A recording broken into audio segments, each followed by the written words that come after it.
오늘 뉴스는 교통사고 현장에서 사람을 도운 시민에게 국가가 지원금으로 공식 응답하기 시작했다는 이야기입니다.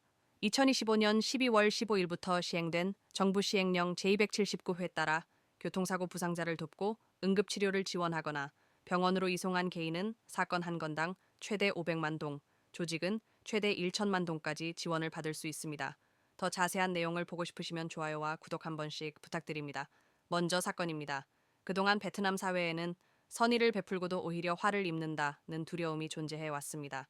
실제로 구조를 했다가 유가족에게 오해를 받거나 폭행을 당하거나 법적 분쟁에 휘말렸다는 사례들이 회자되며 사람들은 망설이게 됐고 때로는 현장에서 돕기보다 지켜보거나 촬영만 하는 장면도 적지 않았습니다. 이번 제도는 바로 그 공백을 메우겠다는 취지입니다. 단순한 보상이 아니라 국가가 선한 행동을 보호한다는 신호라는 점이 핵심인데요. 동탑 지역구 국회의원 판반호와는 과거 관련 논의에서 지원금은 숫자를 넘어 시민의 선의가 존중받는다는 국가의 인정이라고 강조했습니다. 다음은 배경입니다. 하노이 변호사회 소속 응구엔 응옥흥 변호사도 구조를 주저하게 만드는 가장 큰 장벽은 연루될까 두렵다는 심리라고 짚었습니다. 법이 구조 행위를 인정하고 구체적으로 지원한다면 사람들은 망설임 대신 즉각적인 도움을 선택할 가능성이 커진다는 겁니다. 동시에 그는 또 하나의 현실을 지적했죠. 사고를 목격하고도 돕기보다 사회관계망 서비스에 올릴 영상부터 찍는 풍경이 늘고 있다는 점입니다.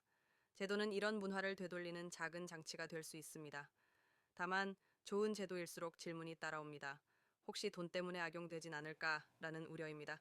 가짜 사고를 꾸미거나 비용을 부풀리거나 허위로 구조 참여를 주장해 지원금을 타내려는 시도가 생길 수 있다는 걱정인데요.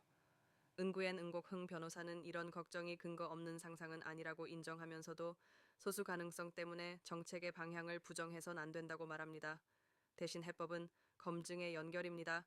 경찰의 사고 기록, 의료기관의 치료 이송 확인, 지급기관의 심사가 한 흐름으로 맞물려야 하고 신청 서류는 사고 기록과 의료기관 확인, 그리고 명확한 신원 정보에 기반해야 합니다. 병원과 관계기관이 데이터를 연동해 접수 시간과 장소를 남기고 기록이 남는 구조라면 부정수급은 훨씬 어려워집니다. 그리고 부당한 신청에는 분명한 제재가 뒤따라야 제도가 흔들리지 않습니다. 이제 전망. 그리고 시청자 여러분이 가장 궁금해하실 안전하게 돕는 법입니다. 범죄학 연구 전문가 다오중 히에우 박사는 첫째, 사고를 보거나 위험 상황을 발견하면 즉시 경찰과 의료기관, 가까운 행정기관에 알리라고 권고합니다.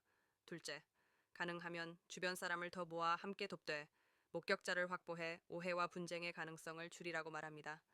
셋째, 상황이 복잡하면 직접 이송만이 답이 아닙니다. 구급차를 부르고 현장을 보호하거나 요청받는 범위에서 간접 지원을 하는 것도 충분히 의미 있는 도움입니다. 넷째, 구조 전후로 본인 또는 주변 사람이 상황을 촬영해 기록을 남기면 이것이 사실관계를 확인하는 중요한 증거가 될 수 있습니다. 마지막으로 제도가 자리 잡으려면 구조자를 향한 무고, 폭행, 모욕 같은 2차 피해를 엄정하고 신속하게 처리하는 환경이 필요합니다. 선한 행동이 손해로 돌아오는 순간 사회는 다시 침묵을 배웁니다. 이번 제도가 사람들의 망설임을 줄이고 도움이 필요한 순간에 한 명이라도 더 손을 내미는 문화로 이어질지 지켜보겠습니다. 여러분은 길에서 사고를 목격했을 때 직접 돕는 편이신가요? 아니면 먼저 신고부터 하시는 편이신가요? 댓글로 여러분의 기준과 경험을 남겨주세요.